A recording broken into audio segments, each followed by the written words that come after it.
Hello, everyone. I'm glad that you could join us for this actually first week of our podcast.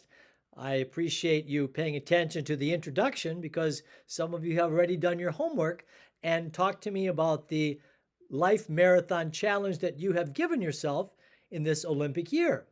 And you've even named it. For example, one marathon is losing weight marathon. Another is writing a story, writing a book marathon. Someone said forming a band marathon. Another person literally running a marathon. And even one person had selling a book marathon. And thank you very much for taking seriously this podcast that I really feel will help us all reach an excellence or a rete that the founder of Olympic Games had this year. I also had a question from one of the viewers about how to access this podcast. You really don't have to subscribe to this podcast because what I'm going to do each week is to upload the podcast to YouTube, and then I will send an email to you in a way that you can access the podcast, just as you did this week for the introductory session. Also, I'd like to go over the format of our time together. It will be really done in three parts. The first part, I will tell a story that I hope illustrates a skill that is designed to help you deal with your life marathon challenges, or your life marathon contest, as I call it.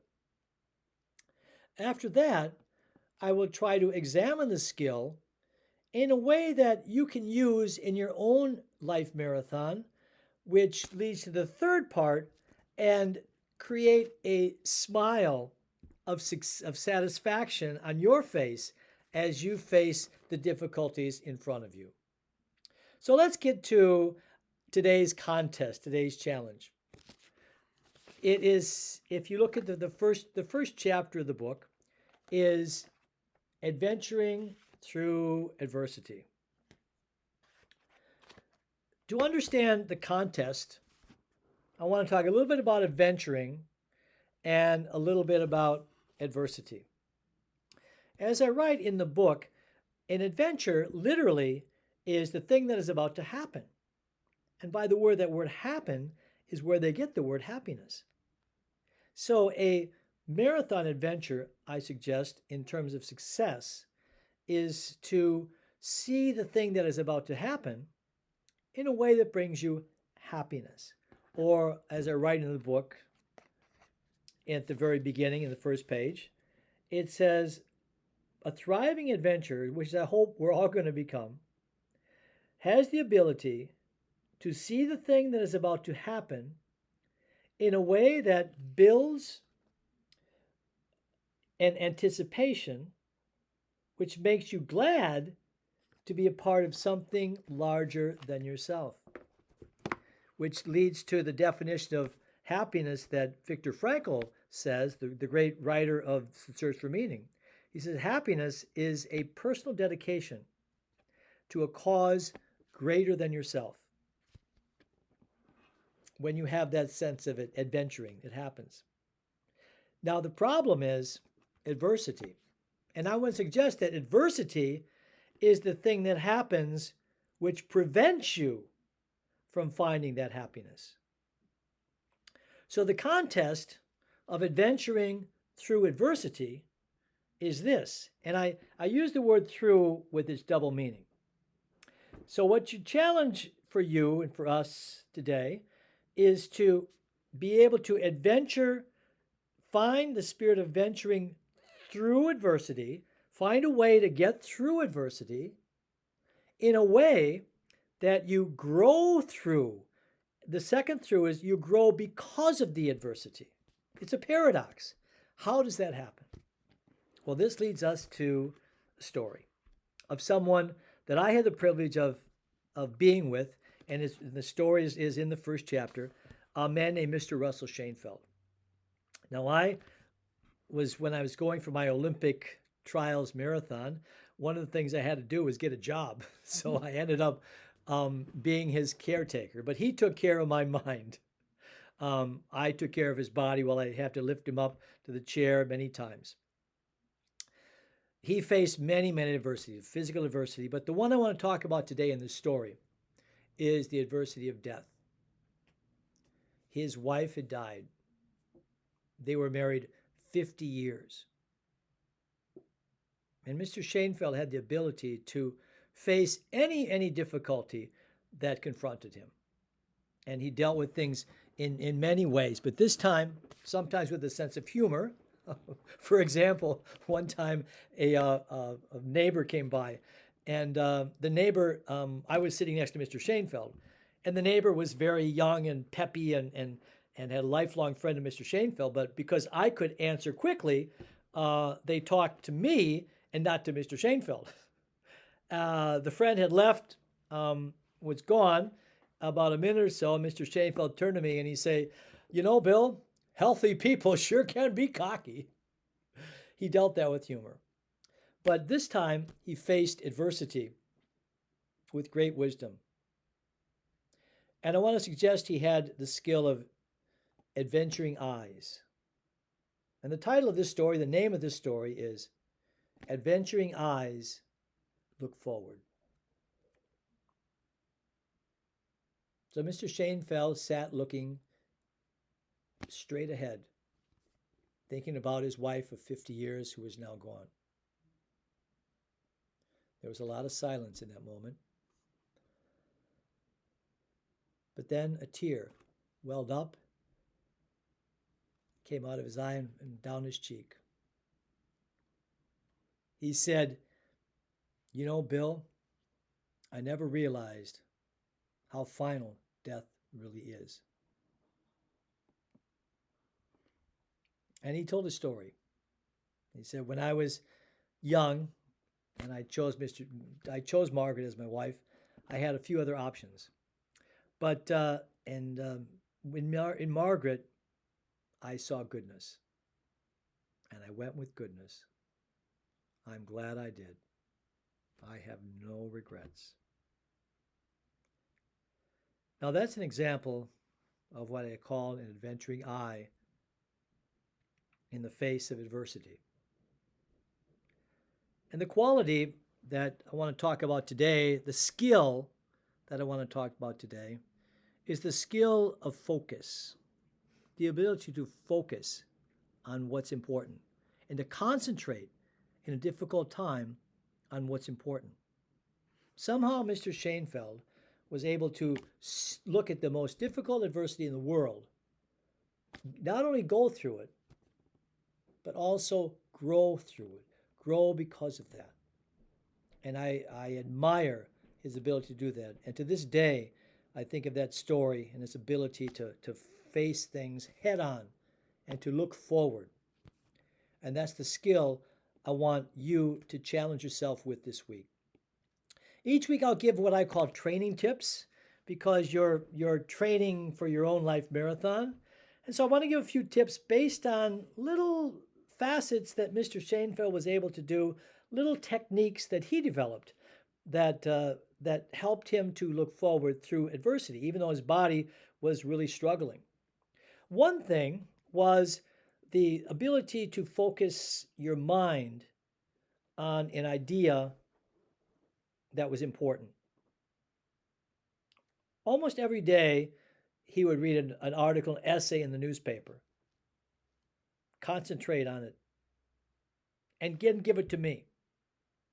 And like a professor, he would ask questions of me and say, "What do you think about this, this, and this?" And I'll never forget one time the topic was criminal justice. And I responded in a way that I thought was good. But this focusing eye, this Mr. Shainfeld, could see that I was not concentrating enough. And he said, "Bill, if you want to be a leader, you have to be a little clearer." So I suggest those of you facing your adversity, when things get a little bit confused about whether you want to continue with that goal that you have, concentrate on what's most important. Look through the adversity, and maybe even another little training tip is sit up. Mr. Shainfeld would often sit up and oversee the adversity. Look beyond the present moment, the present problem. And you might be surprised at what will happen. Another training tip I give you is to really picture something, either the finish line, something that's beautiful, that gives you a motivation to keep concentrating on what's important. As the great Eleanor Roosevelt once said, the future belongs to those who believe in the beauty of their dreams. Focus on something that's beautiful. In fact, Schoenfeld means beautiful field. And he was able to focus on this beautiful field of his called the marsh. He would often just think about the marsh, concentrate on the marsh. And even in the winter, he could think about getting through the winter to the spring. That able to concentrate on something that's very beautiful in the future, that you can concentrate on, focus on, find that beauty, and maybe realize that the present moment might be winter, but spring will always come. Don't give up on that goal. Keep naming that marathon that you have in front of you. Now, what I mentioned, and that's a skill. So those are some little training tips I give to you this week. Maybe read some articles, envision your future beautifully, and don't ever forget the value of silence. Mr. Schoenfeld honored that silence as he was facing the biggest adversity in anyone's life. And make sure that your words improve the silence. So this week's story is Adventuring Eyes Look Forward. And this week's challenge is for your adventuring eyes to look forward through the adversity to a fuller adventuring in the future. I want to close with a poem, and as I mentioned, I'm going to give a toast in a second. The cup, the grateful gulp of goodwill that we talked about in the introduction. But before I do that, I want to share a poem that Mr. Schoenfeld inspired in me as he was facing the adversity. I was also facing adversities of facing the future, what to do in the future.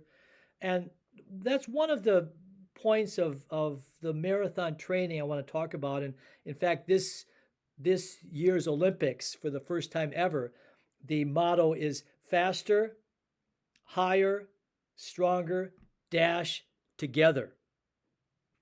Together was added after 100 years of Olympic things. It's not alone where we develop our greatness as much. We get more fully developed when we do things together. So I share this poem with you today as we face our adversities, inspired by Mr. Schoenfeld, inspired by all the focusing eye, all the adventuring eyes, the people who really give us that wisdom, who have concentrated on what's most important. And this title of the poem is To Celebrate the Miracle of the Everyday. It's inspired by a moment when Mr. Schoenfeld was looking at the television. He used to have a regret about the TV and say, Bill, that could have been the greatest teaching tool in the world. And he made it the great teaching tool. Because one day, we were watching a program on miracles.